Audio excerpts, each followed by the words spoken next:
Hello, I am T.A. McLaughlin, or Teresa McLaughlin. I'm the author of The Love of the Tayamni science fiction series. Welcome to Tayamni Transmissions. This is not only the first episode of Tayamni Transmissions, but it's also my first attempt ever to do a YouTube video. I bought some special eyeshadow, not realizing it was sparkly, so now you can see me with sparkly eyeshadow. This is a show where I talk about the series, the characters, their motivations, and the philosophy behind the stories, and whatever I think is relevant to the love of the Tayamni or my life or my history as a writer. I began writing the series in 2015, at around the time my husband and I were married. We were talking about retirement. I told him that I wanted to write after I retired, and he said, "Why wait? Why don't you start now?" So I did. But I wondered, what will I write? How shall I begin? I began thinking of my childhood, especially my early childhood. There was one memory that stood out. In this memory, my mother was driving to pick up my father at an office near the courthouse. It was late afternoon, at rush hour.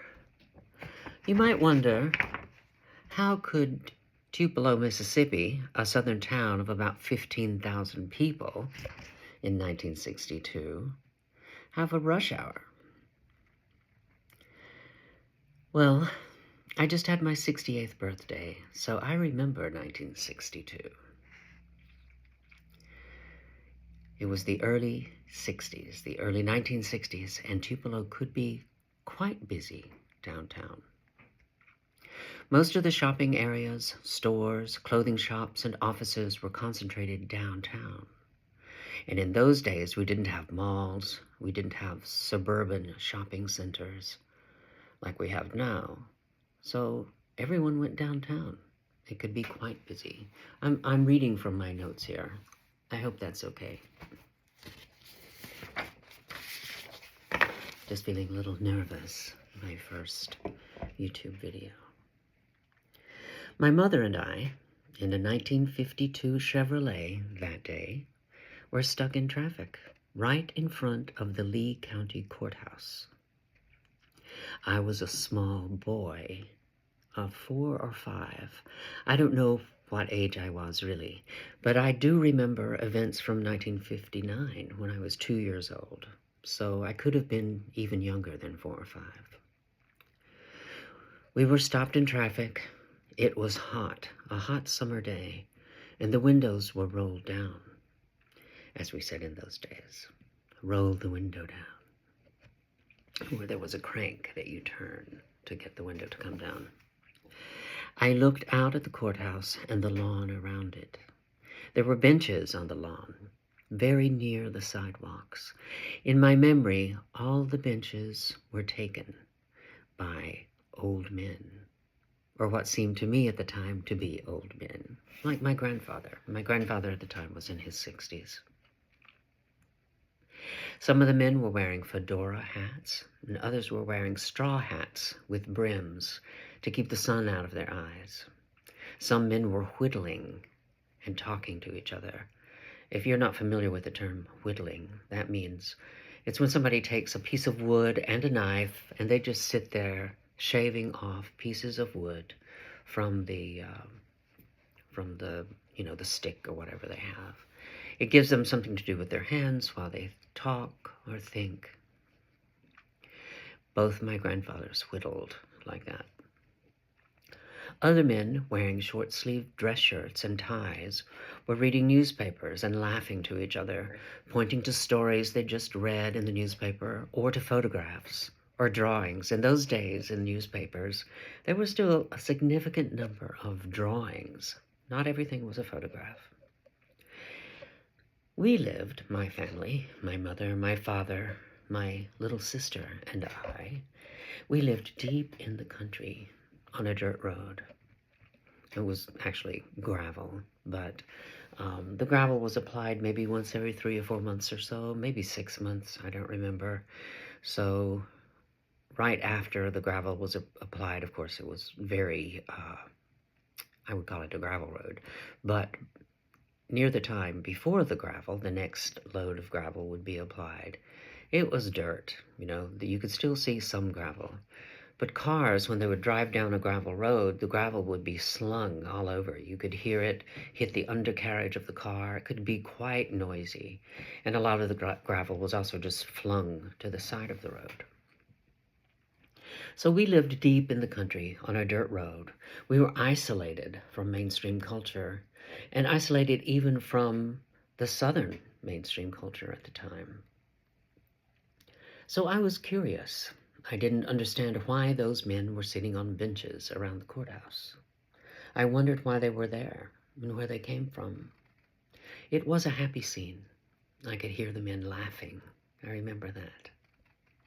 So this memory was present, always present in my mind. It's still there. For some reason it was important to me. I don't know why. Maybe because in my young, limited experience, it was just very unusual. So that is one element of my sci-fi writing career, the experiences that I have gone through in my life. Now, you may assume that I am a science fiction fan because I'm writing a science fiction fantasy series. I love Star Trek.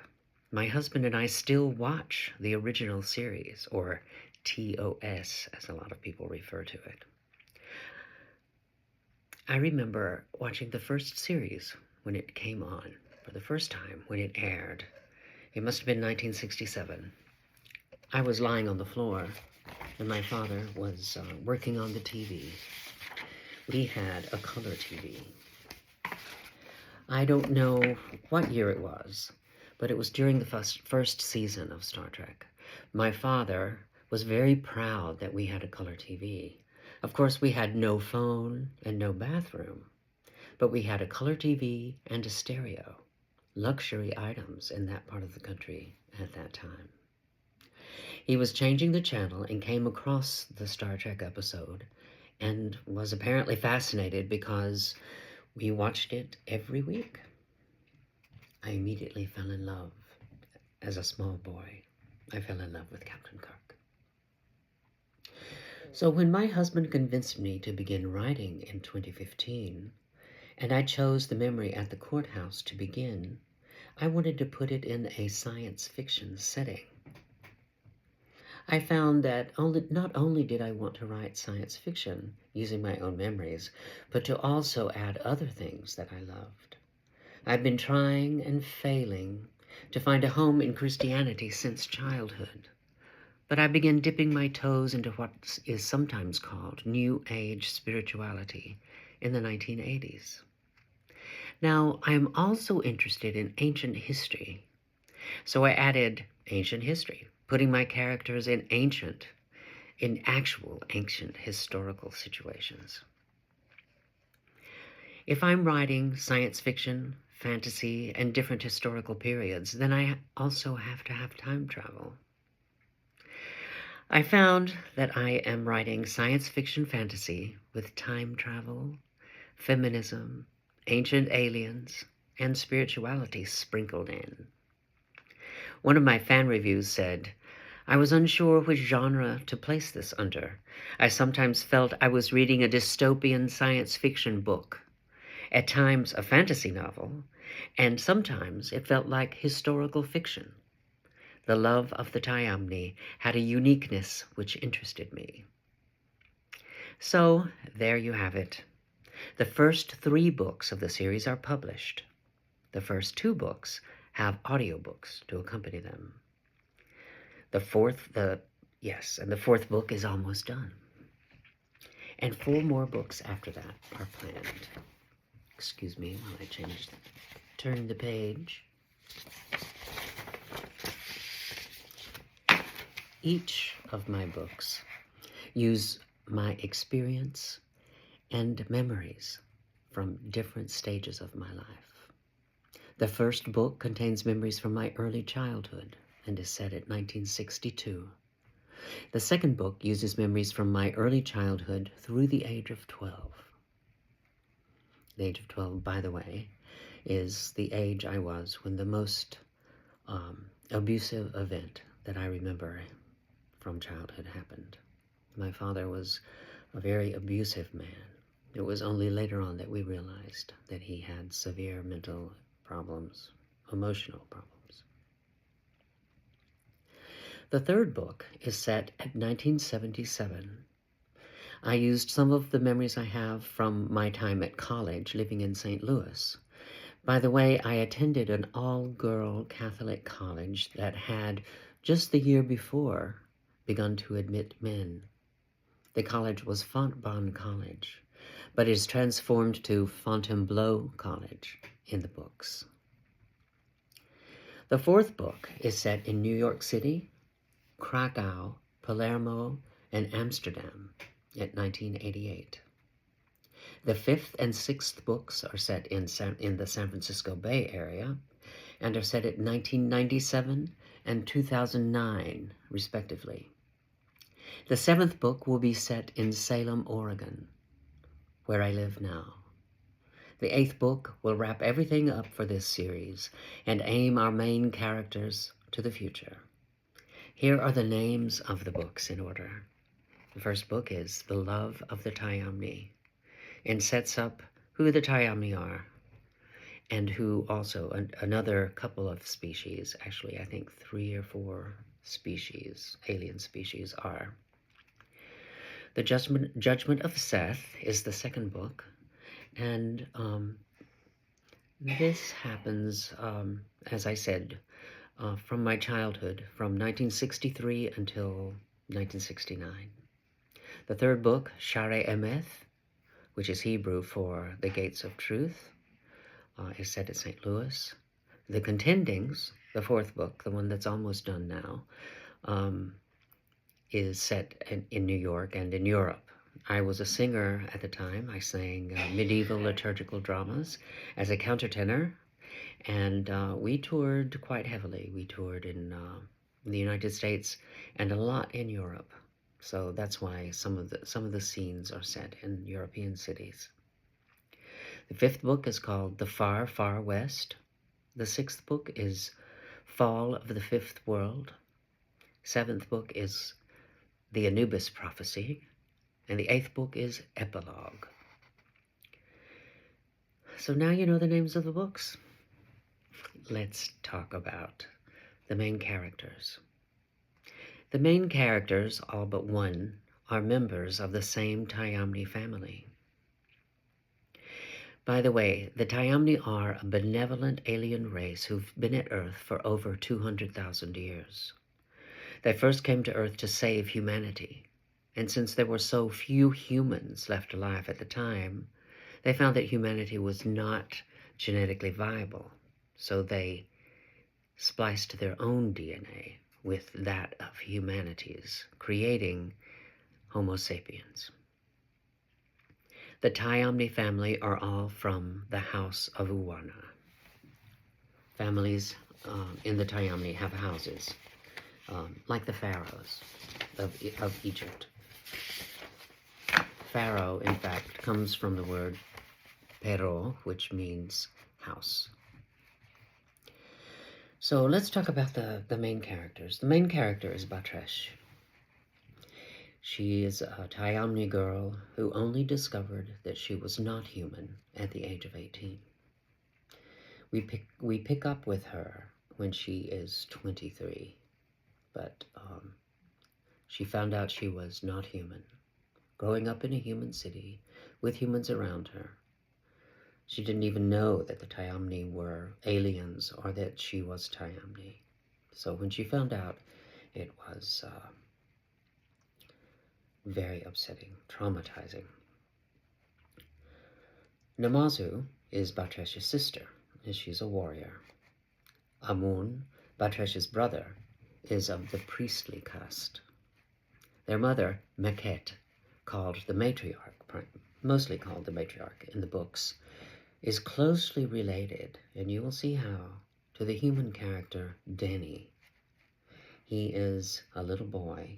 We follow him in all the books from the age of 5 as a little boy in 1962 up through the time when he is an adult male, believing that he's gay, and then on to the time that he transitions to female and realizes more about himself.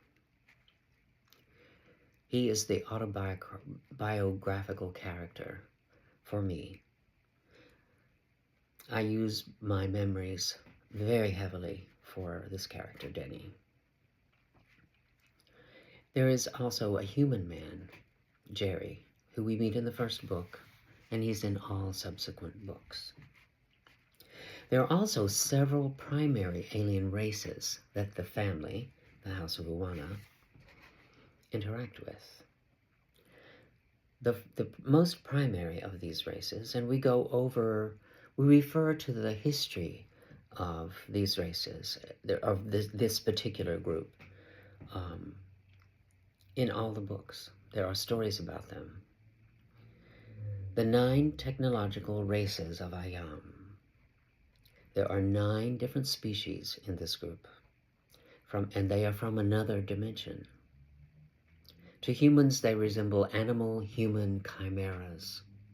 Early humans believed these creatures to be gods, but in reality, they are benevolent aliens. We know them as the ancient Egyptian gods, such as Osiris, Isis, Hathor, Bastet, Sekhmet, and there are 5 others. The Patakas is another race. They are non-mammalian, and they've been at Earth since around 1500 BCE. They're mercenaries and have been using humanity as test subjects to test their biological weapons on. They then sell these weapons to other races with documented proof of the effect that they have on humans. The Tlalocs are a race that closely resemble dragons and reptiles, except they are human-sized with arms and legs, and they don't have wings. They're all female, but they identify as male. They can switch gender according to reproductive pressures. For example, if there aren't enough females and they want to reproduce, they can switch to be female. Or if there aren't enough males, they can switch to be male. So that's what I mean by reproductive pressures. But they still always identify as male. They are a warrior species who follow a fanatical religion. Another race are the Amelu. They are a benevolent cyborg race that began millennia ago as sentient computers. Over time, they've added biological components. Their planet is called Kataru, and they are the center of the alliance on the Orion Spur, called the Kataru Alliance. The final race that I will talk about today, or final species, are the Dusmanyu. They are malicious, all-female, cyborg race who follow a god of destruction. You will also find that the Tayamni have a matriarchal culture. You may be seeing a pattern here, where there are mostly women in the book. There are also male characters, of course, like Amun, the brother, and like Jerry and Denny. But the series is very female dominated. In the next Tayamni Transmissions episode, we will go over the Tayamni, their matriarchal culture, and their moral code, which dominates their strategies, their lives, how they see themselves. They've observed this moral code for millennia, since their creation. And when I say creation, that's something you will find out in the books about how the Tayamni were created. They were created from another species. And then you'll find out also who created them. Until then, this is Tayamni Transmissions signing off. Thank you for joining us, and I will get another episode out next week. Okay? Thank you very much, and goodbye.